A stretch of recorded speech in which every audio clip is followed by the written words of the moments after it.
relationship to share, you know. And so Perez apparently has worked. Of course, you know Perez. He's been there a long time, and you know what his name even means. Oh, yeah. I don't know. And it says the IDF prepares for multi-front war in the war games, which reminds... Yeah, matter of fact, they're preparing right now for multi-front war, and I don't know if you've seen the post this morning early, but that Iron Dome missile systems, you know, they've been using it against the Gaza missiles that have been firing on them, and this thing's going to come to a head. However, it's almost like a trap. You know, Israel fires back, and you know, the Gaza people complain that they're the aggressors. Yeah. You know, when they're defending, you fire bullets back at the people shooting at you, and you're the aggressors, and that's the way the world's looking at it. And so this thing is really maybe a trap for Israel. If they really do hit Gaza, which they're going to have to, they're going to have to stop these missiles sooner or later. Yep.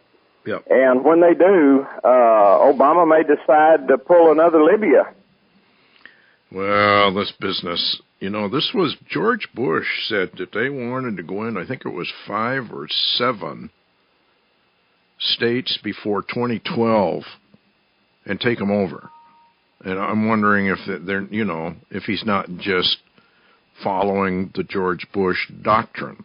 Well, you know, we know the rich men are running it, and that may be the doctrine and direction they're all been traveling, you know? Yeah. But, you know, the Lord does have something to say about it, doesn't he? Well, I would assume. Yeah, matter of fact, he's already said it a long time ago, actually. Yeah. And he doesn't approve too much of all this, and he says that things are not going to go well for the whole world when they start doing it either. Well, you know, we're in a lot of trouble. It's just gonna, how do I say? It's just going to keep getting worse. Well, it is. It really is. And all people can do really is just, I guess, the way things are going right now, even prophetically, all we can do really is prepare for the storm, because the storm is coming. It's right there on the horizon. You can look out and see it. Yeah. Well, yeah, if you're looking. Yeah, if you got your eyes open, I guess you can see it. If you're keeping them closed, maybe you don't. I don't. But I would think you could at least hear the wind blowing, you know. The stuff that we get from people, I would have to say, a lot of them are actually listening, but a lot of them aren't. Getting back to Earth Changes, here's a headline. NOAA urges U.S. coastal residents to be prepared for tsunamis. I think that this is something Stan said on the show last night. Was he you know, he had to say, you know, he said he really didn't know which would come first, New Madrid or the West Coast, but he really felt that the West Coast was in greater danger right now. Well, this is and one of the things that he indicated was the fact that you know, and he said not just an earthquake of maybe a 9 on the West Coast. He said the West Coast problem is, he said, the great tsunamis that would generate. Exactly. You know, and so that's what people are looking at. Matter of fact, he advised people, well, you know, move. But, of course, that never, you know, seems to sink in much. Well, that's what Ed Dames told him. He said... you know, but then Stan came up with another idea, kind of like Red Elks. He didn't advise them to all go buy rubber duckies, but he said go buy a boat, some kind of boat. Yeah, that probably wouldn't help you either. All you got to do is take a look at the boats in Japan. Oh, they didn't last long. You know, even ships. You know. Yeah. It was incredible. Those tsunamis are just absolutely, they're massive if it's the right kind, and there's nothing you can do in them. I mean, it's not good. There was one boat captain in Japan, and he was smart enough to get into his boat, and he went out to sea and rowed it out, out to sea. Well, they say out to sea, it just hits you like a bump. Yeah. You feel a bump. It's just a bump. But boy, when it gets into close to shore, it's a whole lot more than a bump. Oh, it's horrible. It says in here, in the wake of Japan's tsunami disaster, NOAA is urging Americans who live and who vacation at the coast to take the threat of tsunamis very seriously, with more coastline than any other country in the world. That's another parameter for Babylon the Great, by the way. And proximity to several major fault lines, the Pacific, the Atlantic, the Gulf, and the Caribbean coasts of the United States are vulnerable to tsunamis. Now, that's kind of interesting that they're mentioning every single coast. The only thing they don't talk about is the Great Lakes. Anybody that's flown over them knows they're like oceans anyway. Yeah. Can you imagine a major quake underneath one of them? Oh, boy. You could have a tsunami come out of a lake, actually. Yeah, that's what Red Oak claims is coming. I don't know. Earth changes are going to be the thing, I think, that keep everybody awake from now on, pretty much. Anything out of Iceland?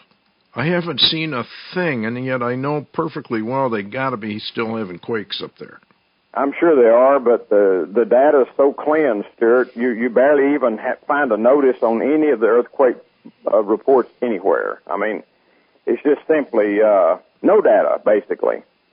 Yeah. Speaking about Obama, this is what he said. As I've said about the flag pin, I don't want to be perceived as taking sides. General Bill Ginn, U.S. Air Force retired, asked Obama to explain why he doesn't follow protocol when the national anthem is played.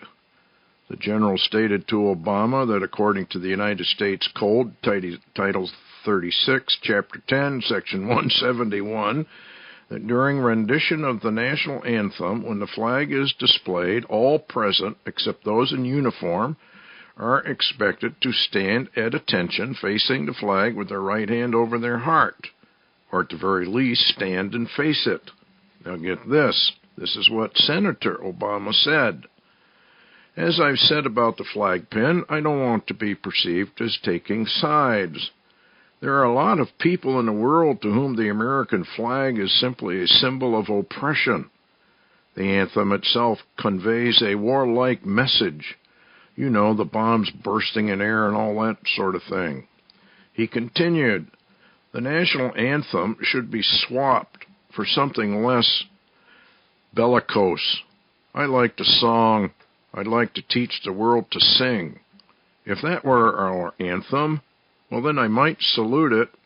In my opinion, we should consider reinventing our national anthem as well as redesign our flag to better offer our enemies hope and love.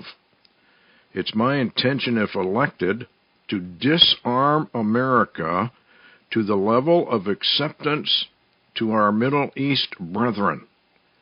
If we, as a nation of warring people, conduct ourselves like the nations of Islam, where peace prevails. Well, yeah, that doesn't give any credit at all to all these people that's being killed by them, does it? No, it surely doesn't. Whether they're chopping their heads off or just stoning them with rocks, dead is dead. I can't. And it's just like Obama acts like none of this has occurred ever in the Middle East. Well, of course, he's Islamic. He really is. He says perhaps a state of period of mutual accord could exist between our governments. When I become president, I will seek a pact of agreement to end hostilities between those who have been at war or in a state of enmity, and a freedom from disquieting oppressive thoughts. We as a nation have placed upon the nations of Islam an unfair injustice, which is why my wife disrespects the flag, and she and I have attended several flag burning ceremonies in the past. Hey, I bet they're not burning any Muslim flags. What are you going to bet? Exactly. That's because, and you know why it is. I mean, this guy is just two-faced as they come. You couldn't build anybody that was a greater liar than that man. Yeah, and how he finishes is something else. Of course, now I have found myself about to become president of the United States. I have to put my hatred, I'm assuming for the nation, aside. I will use my power to bring change to this nation and offer the people a new path. My wife and I look forward to becoming our country's first black family. Indeed, change is about to overwhelm the United States of America. What do you think of that? I think that's a remarkable statement, and he's doing just that. You know? Here's a man. I mean, the Kenyan prophecy is right. How in the world did the American right on. people elect this guy, and now they're about to reelect him? Well, I guess they just need more Vaseline. I mean, how do you answer a question like that? You know? I guess that's about it. You can only reflect back on Clinton. I did not have sex with that woman, even though it might have looked like it. You know, Obama's he's going a little bit further. Well, yeah, it all depends on what your definition of is. It's weird. I mean, it's weird. It's almost like Obama saying, you know, I've been having sex with the American people, and obviously they like it. I guess. I mean, I don't know how to. He's raping. Beyond me. Yeah, he's raping them. You just look at what he does.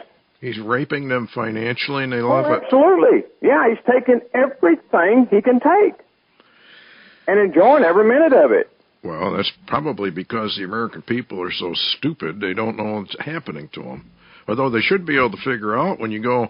I went to the grocery store the other day, and we didn't buy all that much, and the bill was $189.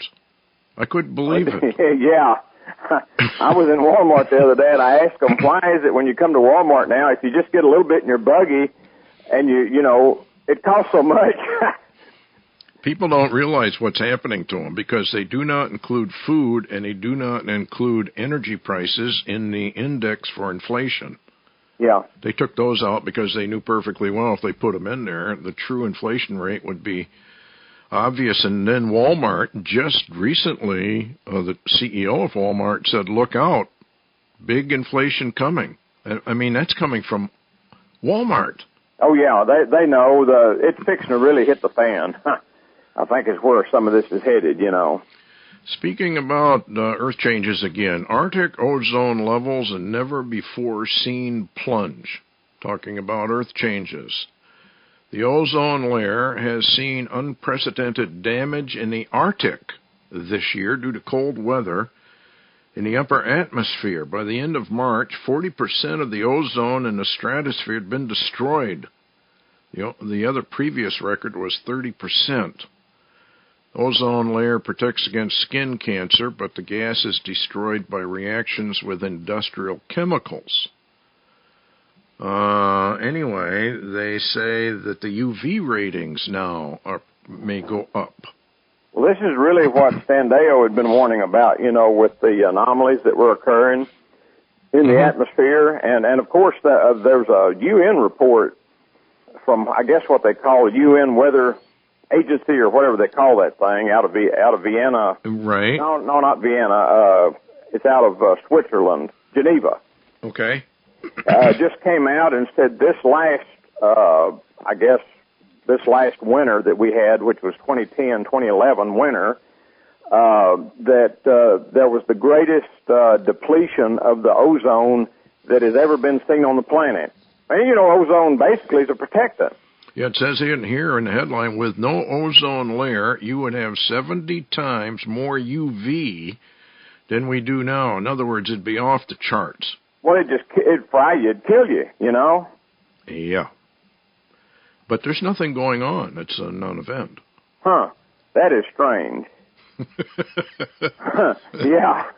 But anyway, yeah, I've noted some of those reports, and I'll tell you what, recently here even, I've noted the sun is just really acting strange, and you can just feel it like pinpricks on your skin. Well, not only that, it's bright. It is very bright. Stuart, the other day, and my glasses actually have a tint, you know, on them. It's kind of a brownish tint. But I'll guarantee you lately, it's like there's no tint at all. That sun is absolutely so bright. And I've heard other people say, too, that it's just blinding. Some people say, I can't even look in the direction of the sun anymore. Well, you can't really, and not safely.